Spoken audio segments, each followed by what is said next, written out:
de la fin de l'histoire de Miketz. Dans Miketz, on est arrivé comment les frères ils retournent la première fois d'Égypte avec le blé, ils retournent, mais pas tous. Yosef, il a retenu Shimon chez lui comme gage qui vont ramener Binyamin.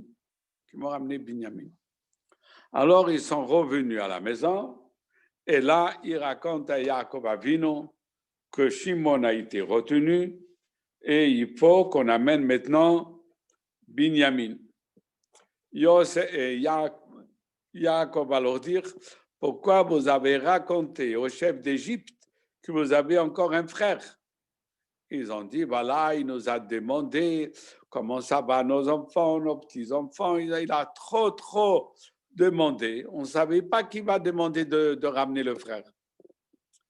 Et en plus, ils ont trouvé qu'ils avaient tout l'argent qu'ils ont amené pour acheter le blé. L'argent a été remis, était dans leur sac. Ils ont vu ça, ils ont montré à leur père et ils ont eu très peur. Ils ont dit, certainement, Yosef, il leur a laissé cet argent. Pourquoi?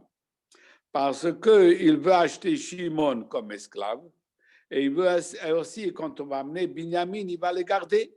Il va dire, voilà, vous avez volé de l'argent, alors à cause de cet argent, je garde. Ils ont eu très peur. Yaakov, il ne voudra pas envoyer Binyamin. Ok, on ne va pas rentrer dans les détails. Qu'est-ce que Reuven a dit? Mais après, Yehuda, il va dire à ses frères, laissez-le, le père, il est âgé, on va finir manger le blé. Une fois qu'il n'y aura plus à manger, il va nous demander d'aller acheter à nouveau. Et là, on va mettre condition qu'on ne peut pas aller s'il n'y a pas Binyamin. Et il est arrivé comme ça. Ils ont fini de manger. Yaakov, il leur dit, il faut penser maintenant renouveler le stock du blé. Et Yehuda, il va dire à son père, on ne peut pas voyager. Tant qu'on n'a pas Binyamin, on n'ose pas montrer notre visage sans Binyamin. Il nous a dit que si on n'amène pas Binyamin, ce n'est pas la peine de venir. Et il leur a dit, si on ne va pas voyager, on va mourir de faim. Et là, c'est tout le monde qui va mourir. Mais si tu nous envoies Binyamin, il n'y a qu'un risque pour une personne. Yaakov, il n'a pas eu le choix. Il va leur donner Binyamin et il va leur donner des petites choses pour amener cadeau à Yosef. Ça veut dire au prince d'Égypte. Quel cadeau? Des produits que quand on les a, tout le monde sont très content. Un peu de tsori, c'est comment il s'appelle, c'est une résine qui coule de certains arbres qui ont une très bonne odeur. Un peu du miel dur, un très bon miel israélien qu'on ne trouve pas ailleurs. Nechot, il y a ceux qui traduisent, comment il s'appelle, d'Assir, mais beaucoup d'autres ils disent, Medrashim ils disent, ça veut dire beaucoup de parfums. Et même Rashi rapporte qu'il y a ceux qui disent Nechot, non, pas Rashi, Rashi dit rien. Mais il y a ceux qui disent que Nechot, c'est parfum, plusieurs sortes de parfums. Botim ou Shkedim, le Targum Yonatan Ben Uzziel, il dit ramener un certain huile. L'huile de pistache et l'huile de noix, c'est certainement pour s'enduire, c'est comme on dirait aujourd'hui, des très bonnes huiles, des très bons parfums.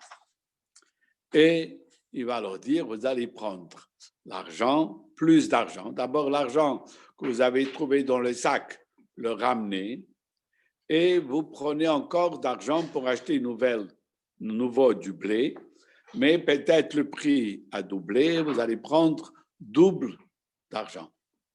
Et il va leur donner sa bénédiction. Il va leur dire, la seule bénédiction que je peux vous dire, c'est Kel Shaddai, qu'Akadosh Baruch Hu vous protège. Et il dit, voilà, quand je suis parti de la maison pour aller chez Laban, mon père, il m'a béni avec ce nom, Kel Shaddai Yivarechotra. Alors, avec ce nom, Shakai, ça veut dire Dai, qui va dire Soufi à mes souffrances. Et quand je suis parti, la route était magnifique. Alors, la même chose ici, je vous bénis avec ce nom, que votre route soit avec réussite et qui vous envoie l'autre frère. Ça veut dire le frère, c'est Shimon. Autre, ça veut dire, il y avait une prophétie qui disait qu'il va envoyer l'autre, c'est Yosef, etc. Et moi, entre-temps, il dit, je suis perdu.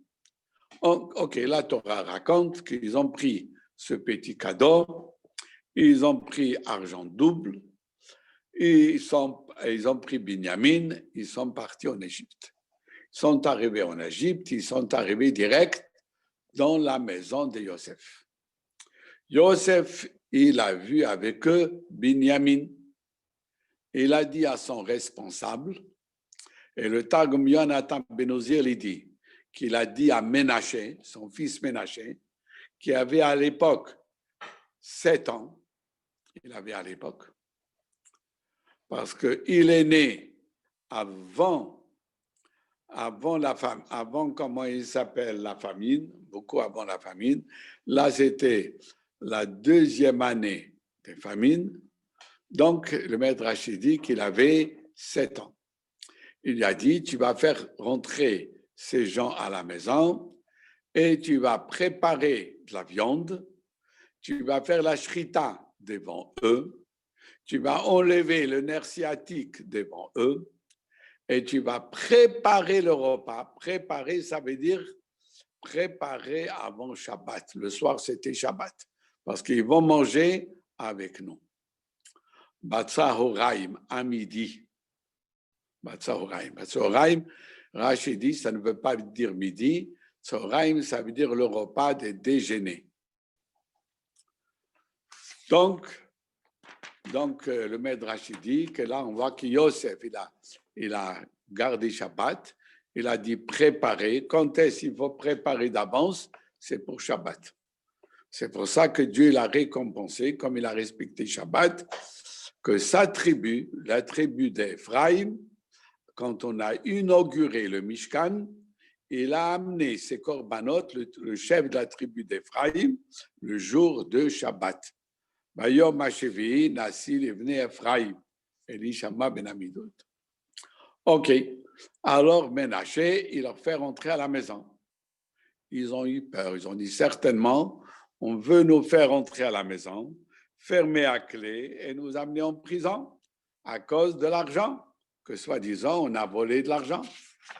Alors, ils ont dit tout de suite à Ménaché, écoute, ils ont commencé à sortir vers la porte, ils ont commencé à lui parler, ils ont dit, voilà, on est venu pour acheter du blé la dernière fois. Quand on est venu à l'hôtel, ils ont fait tout ensemble. On a ouvert les sacs, on a trouvé l'argent. Ils n'ont pas détaillé que Lévi, il a trouvé l'argent dans l'hôtel et les autres tribus, ils ont trouvé l'argent quand on est venu à la maison. Ils ont dit tout de suite, à l'hôtel, on a trouvé notre argent, alors on l'a ramené maintenant.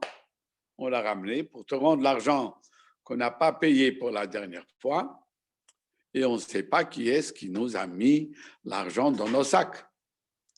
Et on a amené encore nouvel argent pour acheter. Il leur a dit, Shalom Lachem. Vous allez avoir la paix. La paix, ça, c'est la meilleure des bénédictions. Il leur a dit, Shalom. N'ayez pas peur. C'est votre Dieu.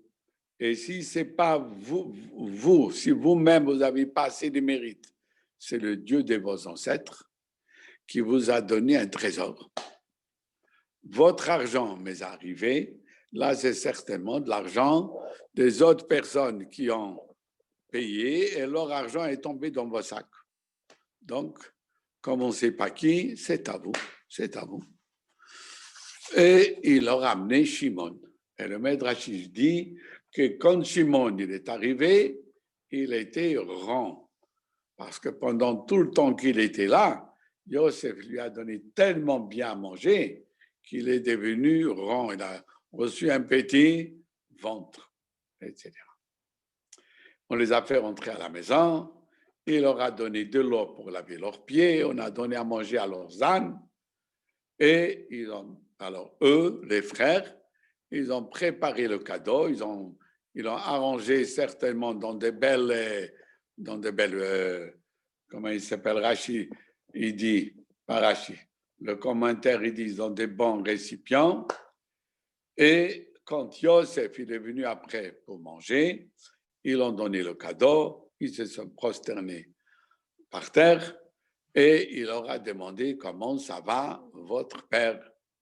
Et il a rajouté à Vichem Hazaken, comment il va aussi le grand-père Yitzhak.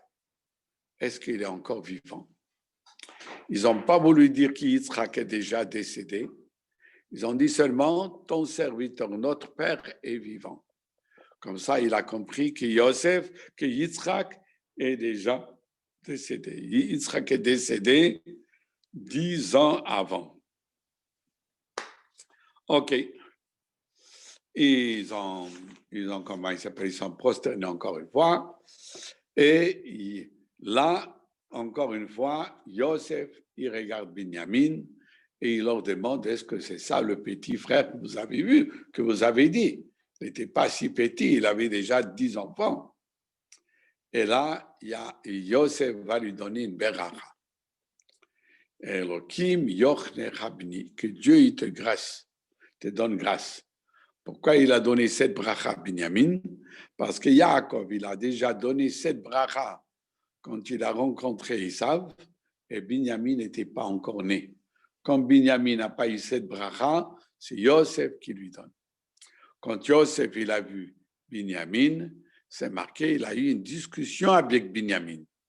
Il a demandé à Binyamin, est-ce que tu as encore un frère de la même mère? Il dit, j'avais un frère, mais je ne sais pas où il est parti. Est-ce que tu as des enfants? Il a dit, oui, j'ai 10 enfants. Comment ils s'appellent? Il lui a donné tous les noms de ses 10 enfants. Et tous les noms de ces 10 enfants, il les a donnés pour rappeler qu'il avait un frère Yosef. Tous les noms étaient pour un souvenir de son frère Yosef. Alors, il a été tellement touché, il a voulu pleurer, il est rentré dans la chambre pleurer. Après, il a levé le visage pour qu'on ne voit pas qu'il a pleuré. Il est revenu et il a dit, on va se mettre à table. Se mettre à table. Qu'est-ce qu'il a fait, Yosef? Il avait une coupe en argent, il a tapé sur la table. Il a fait soi-disant qu'il fait magie. C'est une coupe qui fait magie. D'abord, les Égyptiens, il les a mis à part, parce que les Égyptiens ne pouvaient pas manger avec nous ensemble, parce qu'eux, ils ne mangent pas de la viande, et nous, on mange de la viande. Ça veut dire, nous, on mange de la viande, que des animaux, que pour les Égyptiens, le mouton, c'était leur dieu. Et nous, on mange côtelette d'agneau, de bonnes choses.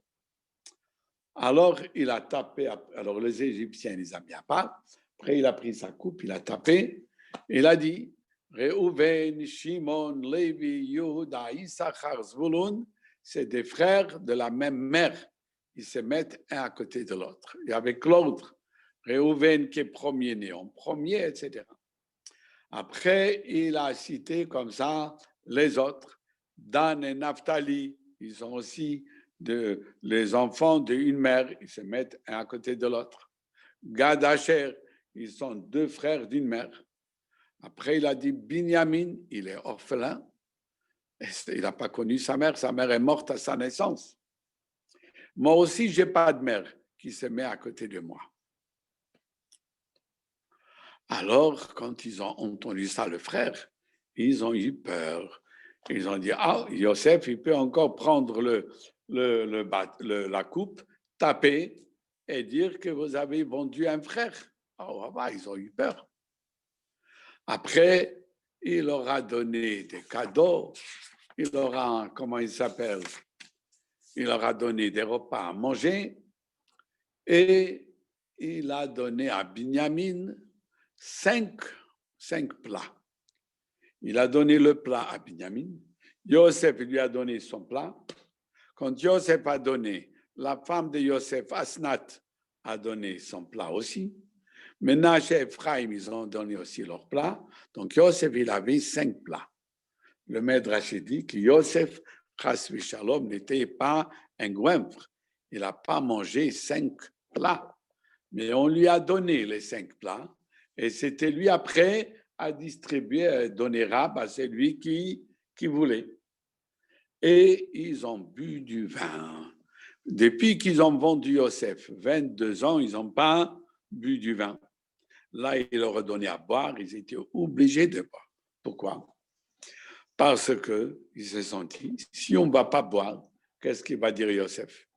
Qu'est-ce qu'il va dire ce monsieur? Ils sont des explorateurs. Et ils ne veulent pas boire, parce que s'ils vont boire, peut-être ils risquent de dire la vérité, sortir, dire qu'ils sont venus pour explorer le pays. Ils ne veulent pas boire, ils ont peur. Donc ils étaient obligés de boire, pour montrer qu'ils n'ont pas peur, qu'ils n'ont rien à cacher. Yosef, lui aussi, il n'a pas bu du vin depuis la vente, depuis qu'on l'a vendu. Mais là, quand il était avec ses frères, il a bu. Le verset, il dit, ils ont bu, ils se sont saoulés ensemble. Après, qu'est-ce qui est arrivé? Yosef, après, il donne ordre pour le lendemain.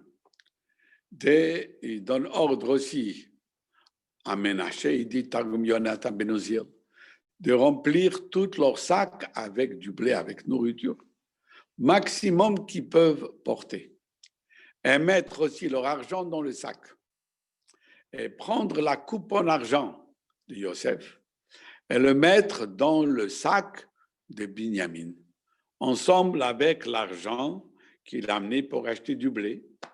Ménaché a fait comme Yosef a dit. Le matin, ils ont pris la route parce qu'on n'a pas le droit de voyager la nuit. Dès qu'ils sont sortis de la ville, pas trop éloignés, Yosef, il a dit à Ménaché, vite courir et les arrêter et leur dire pourquoi vous avez payé du mal à la place du bien. On vous a invité à un repas, on vous a donné à manger. Pourquoi vous avez volé la coupe? C'est une coupe que le maître il boit et le maître il fait magie avec. Donc, vous n'avez pas eu peur, que le maître il va savoir que vous avez volé. Il leur a dit ça. Maintenant, je les ai attrapés, il leur a dit ça. Ils ont répondu, ils ont dit que Dieu en préserve, ça ne peut pas nous arriver ça. De l'argent qu'on a trouvé dans nos sacs, on a ramené de Canaan, on a ramené du pays. Et maintenant, comment tu peux nous soupçonner qu'on a volé quelque chose en or ou en argent? C'est lui qui tu vas trouver qui a volé, qui soit condamné à mort. Et nous, on va être esclaves. Ils étaient sûrs que personne n'a pris. Ménaché, il leur a dit, vous avez raison. Normalement, quand il y a un groupe et on trouve un voleur, tous y sont responsables. Mais moi, je ferai mieux. Celui qui je trouve, c'est lui qui est esclave, et vous, vous êtes libre. Ils ont commencé tout de suite, et les frères, ils ont descendu tous les sacs des ânes, et ils ont ouvert. Et Ménaché a commencé à chercher. Mais pour qu'on ne soupçonne pas qu'on sait où il se trouve, il a commencé à chercher d'abord par Réhouven, et après on est arrivé chez le dernier, chez Binyamin, et on a trouvé la coupe dans le sac de Binyamin. Les frères, ils ont commencé à crier sur Binyamin. Tu es un voleur, fils d'une voleuse. Ta mère a volé les traphim, les idoles de son père, et toi, tu as volé la coupe. Ils l'ont donné comme ça sur les épaules, de bons coups. Et Binyamin a juré sur la vie de son père et sur Yosef, son frère Yosef, que lui, il n'a rien pris, il n'est pas au courant. Ils ont eu confiance en lui et les frères ont déchiré les habits. Pourquoi ils ont déchiré les habits? Comme le Midrash dit, comme ils ont causé quand ils ont dit à Yaakov qu'on a trouvé sa tunique, voilà, déchirée et trempée dans le sang, Yaakov a déchiré les habits. Alors Dieu a fait qu'eux aussi, ils ont déchiré les habits. Qui est-ce qui a causé qu'ils ont déchiré les habits? C'est Yosef. C'est pour cela, le Midrash dit, que Yoshua bin Nun, quand il a fait la guerre contre Haï, c'est marqué que 30 militaires sont tombés et Yoshua a déchiré les habits. Binyamin, bien que ce n'était pas sa faute, mais on a trouvé dans son sac, soi-disant, il était la cause. Alors Dieu l'a puni aussi, que son descendant, Mordechai Hatzadik, a déchiré les habits quand il y avait le décret d'Haman. Qui est-ce qui leur a dit qu'ils ont volé? C'est Ménaché. Ménaché, c'est lui qui était la cause qu'ils ont déchiré les habits. Dieu a déchiré sa tribu, que Ménaché, moitié de Ménaché a pris leur héritage en Israël et moitié a pris l'héritage de l'autre côté du Jourdain. La tribu a été déchirée en deux. OK, ça c'est une parenthèse. Et tout de suite, les frères et tous, ils sont retournés en Égypte. Yehuda et ses frères, ils n'ont même pas frappé à la porte, ils sont entrés direct dans la maison de Yosef. Yosef, il dit le Midrash, il n'est pas parti travailler au palais, il est resté à la maison. Il savait qu'ils vont venir. Et Yosef leur dit, qu'est-ce que vous avez fait? Certainement, vous avez vu que la coupe fait la magie. Vous avez volé la coupe pour trouver votre frère Yosef, que vous l'avez perdu en Égypte. Donc, je sais pourquoi il a volé Binyamin, pour trouver son frère. Yehuda, il dit, qu'est-ce qu'on peut dire? On a faute, qu'est-ce qu'on peut dire? Il nous arrive que des malheurs. Qu'est-ce qu'on peut dire? L'argent qu'on devait payer pour le blé, on a trouvé. Qu'est-ce qu'on peut dire? Qu'on a arrêté Shimon. Qu'est-ce qu'on peut dire? Que maintenant on a trouvé la coupe dans Binyamin. Je sais qu'on n'a pas fauté. Mais comme on doit à Dieu pour la faute qu'on a fait, qu'on a vendu notre frère, on paye maintenant. Alors, comme on l'a vendu, alors nous, on est prêts à être esclaves, même c'est lui, tous on va être esclaves à toi. Yosef leur a dit non, je ne peux pas faire une chose comme ça. Uniquement la personne qui a trouvé la coupe, lui, il va être pour moi esclave, et vous pouvez rentrer à la maison. Là, Yehuda, là, on va commencer la paracha d'aujourd'hui. Vayigash Elav Yehuda. Yehuda, il se rapproche vers Yosef. Et c'est marqué. Les Ta'amim, les Chachamim disent, les Ta'amim, c'est Kadma Be'azla Ravia. Ça veut dire, Yosef, il demande à Yehuda, Kadma, pourquoi tu dévances? Be'azla, et toi, tu marches. Pourquoi c'est toi? Ravia, toi, tu es le quatrième. Reuven, Shimon, Lévi, Yehuda, tu es le quatrième. Il y a des frères plus grands. C'est à eux de parler. Pourquoi toi, tu te rapproches? Et là, on va voir tout à l'heure qu'est-ce qu'il va répondre Yehuda. Yehuda, il va dire parce que je suis garant pour Binyamin. Alors, Yehuda, il se rapproche. Va Yomer, et il lui dit, Bi Adoni, je t'en prie, Adoni, mon maître. Yida Berna, je veux parler, je t'en prie. Avdecha, ton serviteur veut parler d'abord une chose, mais je veux que cette chose que je vais te parler, Be'ozne Adoni, que ça rentre dans les oreilles de mon maître, que tu réalises ce que je parle, ce n'est pas n'importe quoi. Et là, le maître Rachidi, qu'est-ce qu'il va lui dire? Il va lui dire, garde à toi, qui chamocha kefaro, comme il y a toi et Paro, Paro est roi, et toi tu es le vice-roi, sache que chez nous à la maison aussi la même chose. Mon père Yaakov, il est considéré comme un roi, et moi je suis son vice. Donc, sache avec qui est-ce qui te parle. Et il va lui dire, je ne sais pas si tu es au courant, notre grande-mère Sarah a été retenue par Pharaon une nuit. Dieu l'a punie avec des plaies très graves. Il était obligé de la rendre. Est-ce que tu es au courant aussi qu'on a touché notre sœur Dina, mes deux frères, Shimon et Lévi, ont détruit toute la ville de Shrem.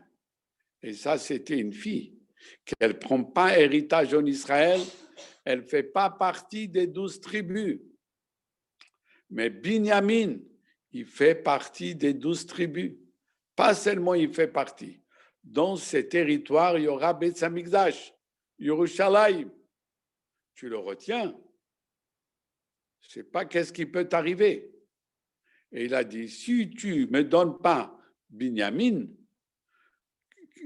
qui kamocha kefaro, je commence par toi. Il a dit, je jure sur la vie de mon père. Toi, tu jurais sur la vie de Pharaon. Tu es comme Pharaon, tu es un menteur. Tu as menti comme Pharaon. Ici, on a dit au nom de Pharaon que tous ceux qui vont venir acheter du blé, ils pourront partir tranquillement. Et toi, tu nous retiens.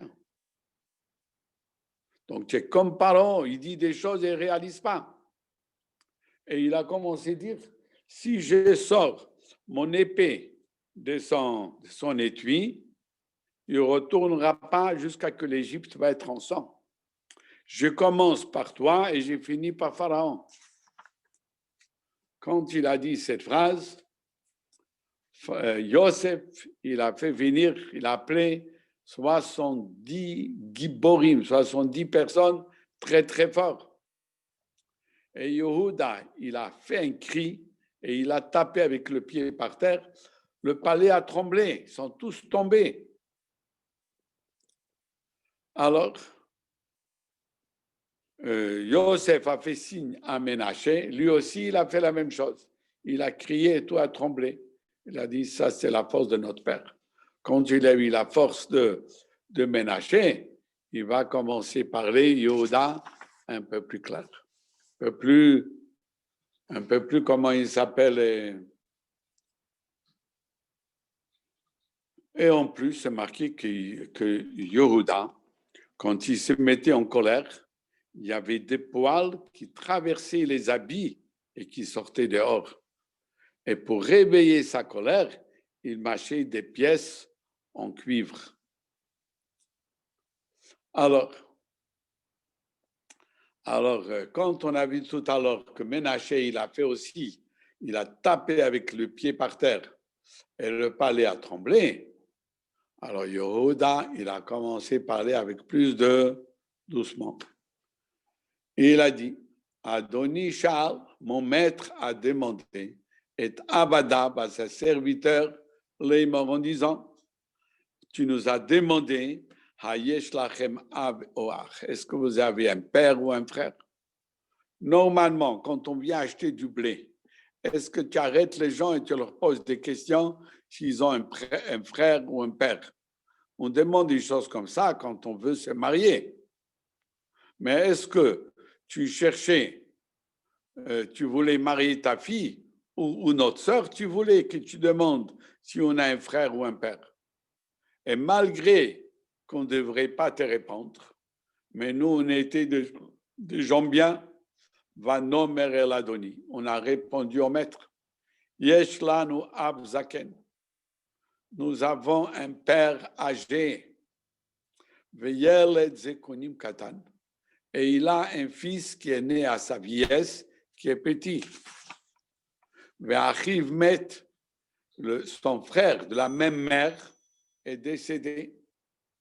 De là, on apprend qu'on a le droit de dire pas comme la vérité à cause d'Arké Shalom.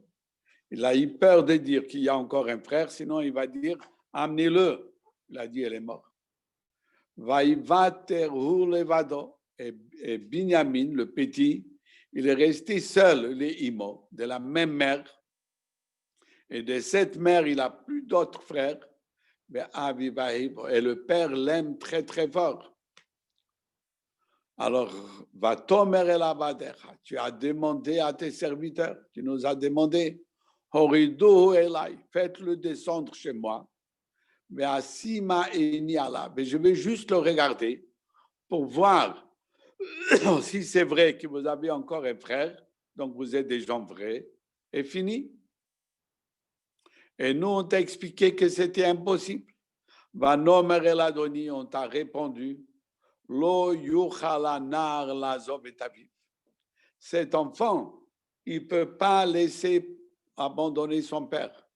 Mais Azav et aviv, s'il quitte son père et il prend la route, va mettre et risque de mourir ce petit. Pourquoi? Sa mère est morte sur la route. Son frère, le deuxième, il a disparu. Et ce petit, maintenant, on a peur qu'il va aussi mourir. Donc, on ne peut pas t'amener ce petit. Bien qu'avant, ce n'était pas marqué, mais nous avons une des 13 principes de la Torah, Davar halam edmi sofo. La Torah, des fois, à la fin, elle raconte des détails qu'elle n'a pas racontés au début de l'histoire.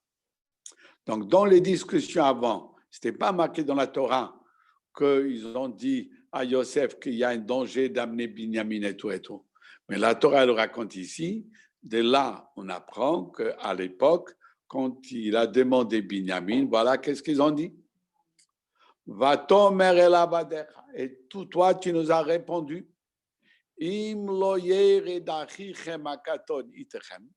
Si votre petit frère ne va pas venir avec vous, l'autre aussi, vous ne pouvez plus venir voir ma face. Vous ne pouvez plus venir acheter du blé. Et on a dit avant, il y avait aussi un décret qu'on ne peut pas envoyer un esclave acheter du blé. Donc, il n'y avait pas le choix. Lorsque nous sommes montés en Israël, El Avdecha Avi, vers ton serviteur, notre papa. Donc, ils ont dit notre papa est ton serviteur. Et ça a été dit 10 fois dans l'histoire. Il y a ceux qui disent 5 fois, mais comme il y avait le traducteur qui a traduit en égyptien, donc Yosef, il a entendu 10 fois et il n'a pas agi. C'est pour ça qu'on lui a enlevé 10 ans de sa vie, selon le Midrash. Alors, quand on est monté chez ton serviteur, notre père, Vanagedlo, on lui a raconté et d'ivré à donner toutes les paroles du maître que tu veux absolument qu'on amène Binyamin, sinon on ne peut pas venir. Alors, il ne dit pas tous les détails. Alors, nous, on n'a rien, on n'a pas pu partir. Mais quand le manger, il a fini, il était presque en train de finir, Vayomer Avino, notre père, il nous a dit, Chouvo, retournez en Égypte, Chivrolano, achetez-nous, mais attends un peu de nourriture.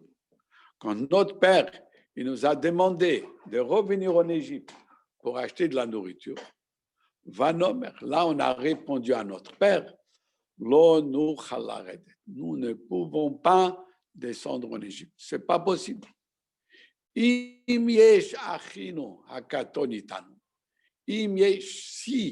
tu vas laisser, s'il y aura Achino Akaton, notre petit frère, Itanu avec nous, Veyaradno, là on peut descendre, parce que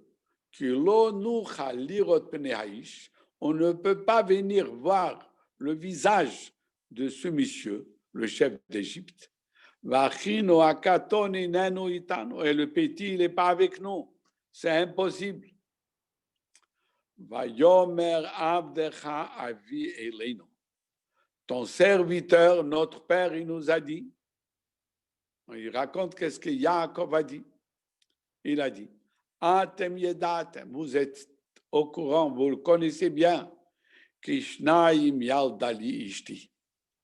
Ma femme, Rachel, ma femme essentielle, elle m'a enfanté 2 enfants qui me ressemblent, qui sont une copie de moi.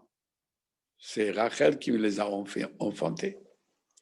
Vayetse ha'echad meiti. Le 1, Vayetse, il est sorti, ha'echad, le 1. Ça veut dire parmi ceux 2, le meilleur, il est sorti. Ça veut dire il est parti. Va Omar, et je me suis dit, Ach tarov toraf. Certainement, il a été dévoré, tué. Veloreiti vadheina, je ne l'ai pas vu jusqu'à maintenant. Et le seul qui m'est resté, c'est qui? Binyamin. Et c'est avec lui que je me console sur Yosef et sur sa mère. Si vous allez prendre même celui-là, Binyamin, vous allez me l'enlever de moi. Et s'il va lui arriver un malheur, vous allez faire descendre ma vieillesse, Bera'a, avec du mal, chez Eila dans la tombe.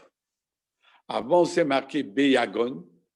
Alors le maître Rachid dit Beyagon avec un deuil, ça veut dire dans ce monde, et Bera'a avec du mal dans Olam Haba, parce que Yaakov, on lui a dit que si il n'y a aucun enfant qui meurt pendant sa vie, il va voir Olam Haba. Sinon, il perd même Olam Haba. Ça, c'est notre père nous a dit.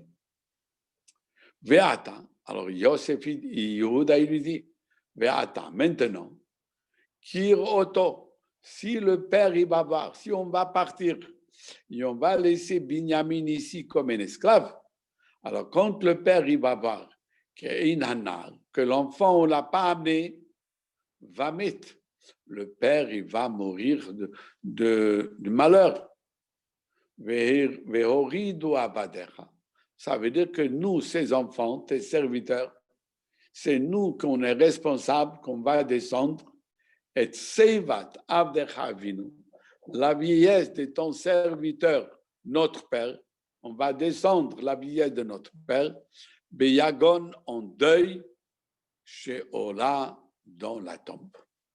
Alors pourquoi c'est moi que je parle le plus? Qui Avdecha, parce que ton serviteur, moi, ton serviteur, Aravetanar, il s'est mis garant pour cet enfant, mais il m'a vu de mon père. J'ai garanti cet enfant, en disant, si moi je ne te ramène pas cet enfant, je vais être considéré fautif à mon père, toute ma vie. Ça veut dire, et le Midrash, il dit, et Rashi dit aussi, Kol hayamim, tout, ça veut dire je serai exclu dans ce monde et dans l'autre monde. Alors, maintenant il dit la solution, elle est simple. Yeshevna avdecha tachatana. Ton serviteur, ça veut dire moi, je vais rester ici à la place de cet enfant, Eved l'Adoni esclave. Pour toi, garder Binyamin comme esclave, ce n'est pas intéressant. Est-ce que tu veux garder un voleur comme esclave? Puisque tu soupçonnes que c'est lui qui a volé, un voleur comme esclave, ce n'est pas intéressant. Seulement, tu veux un esclave. Alors, un esclave, moi, je suis plus capable. Alors, moi, je serai esclave à sa place. Et l'enfant, il va monter avec ses frères chez mon père. Comment je peux retourner chez mon père? et l'enfant n'est pas avec moi. Peine de peur, et Revara, je vais voir le mal qui va arriver à Shaïm Zaitavi, qui va arriver à mon père. Et il a vu que Yosef ne se plie pas. Il a envoyé tout de suite Naphtali. Il a dit à Naphtali, tu fais le tour de la capitale d'Égypte. Tu me dis combien de quartiers il y a, des grandes places. Il est venu, il a dit, il y a 12 grandes places. Yehuda a dit, moi je prends 4. Il a dit à ses frères, chacun il prend un et on va rendre Égypte comme Shrem. On ne va pas laisser personne vivant. Et il a dit encore une chose. Il a dit à Yosef, si tu veux garder Binyamin, pourquoi tu veux le garder? Parce qu'il est beau. Donc, tu es comme Paro. Comme Paro, il aime l'homosexualité. Toi, tu veux aussi garder Binyamin pour ça? Il a dit honte. Et il voulait lui faire la guerre. Le Midrash, il dit que même les Malachim, ils ont dit, on va aller voir la guerre entre le lion et le taureau.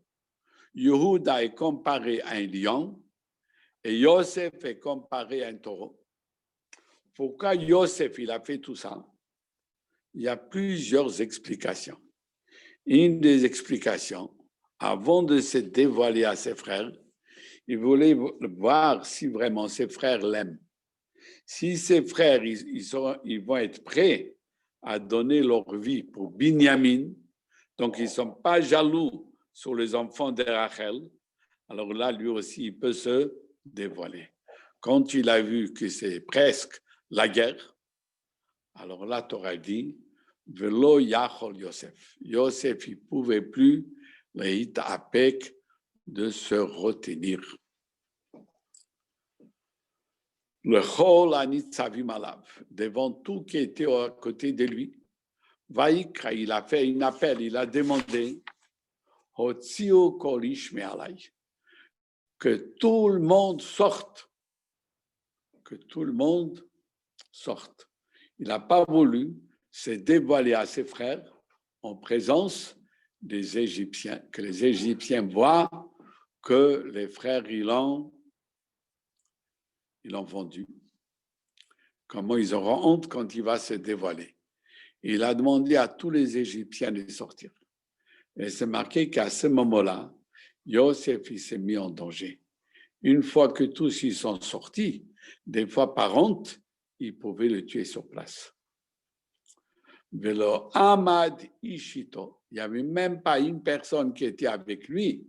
Bitvada Yosef Elechav. Quand Yosef il s'est dévoilé à ses frères, c'est marqué qu'à ce moment-là, Yosef, il leur a dit, vous m'avez dit qu'un n'est pas là. Moi, je l'ai. Moi, je sais où il est Yosef. Et il a commencé à dire, Yosef, viens. Les frères, ils ont commencé à regarder de tous les côtés d'où il va venir. Et là, on va voir tout à l'heure, il va leur dire, c'est moi, Yosef. Il a commencé, il a donné sa voix en pleurant. Les Égyptiens, ils ont entendu sa voix, mais pas plus, ils ont entendu qu'il pleure. Vaishma bit paro. Et la même chose, dans la maison des pharaons, ils ont entendu qu'il pleurait, mais pas plus. Vayomer Yosef Elechav. Yosef, il a dit à ses frères, Ani Yosef. Vous cherchez Yosef d'où il est, c'est moi Yosef. Haod Avichai. Et là, il leur dit, est-ce que mon père est vivant? Parce qu'il les a soupçonnés. Peut-être ils ont dit que le père est vivant pour récupérer Binyamin. Mais là, il leur a dit, est-ce qu'il est vivant? Velo yachlu les frères ne pouvaient pas lui répondre qu'ils n'y pas. Ils ont eu peur d'une honte extraordinaire. Ils avaient honte. Ils ne pouvaient pas lui répondre. Vayomer Yosef Elechav. Yosef, il va dire à ses frères, Keshu Elai, rapprochez de moi. C'est comme ils furent par honte. Il leur a dit, rapprochez-vous. Vayigashu. Ils se sont rapprochés. Et Rashi dit, et le commentaire, ils disent qu'il leur a montré qu'il est circoncis comme eux, qu'il est leur frère. Vayomer, il leur a dit, Ani Yosef Achichem, c'est moi Yosef, votre frère, que vous m'avez vendu en Égypte. Alors, puisque vous voyez maintenant qu'est-ce qui est arrivé de moi, alors ve'ata maintenant, al teatzvo, ne soyez pas triste. Alors là, il dit ve'ata, maintenant, ne soyez pas triste. Mais plus tard, oui. Pourquoi maintenant ne soyez pas triste? Parce que la faute qu'ils ont payée, ça ne va pas être payé maintenant. Ils ne vont pas payer maintenant pour sa vente. Ils vont le payer plusieurs générations après. Les Asara Harugi Malchut, les 10 tzadikim que les Romains ont tués avec Rabbi Akiva, ils avaient tous les âmes des 10 frères qui ont vendu Yosef. Donc il dit maintenant, ne sois pas triste. Et il ne faut pas que ça vous fait mal que vous m'avez vendu ici.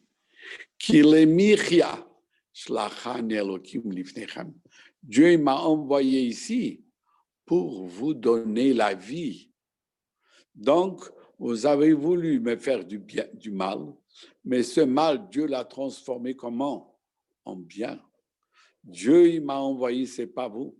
Dieu m'a envoyé pour vous donner la vie.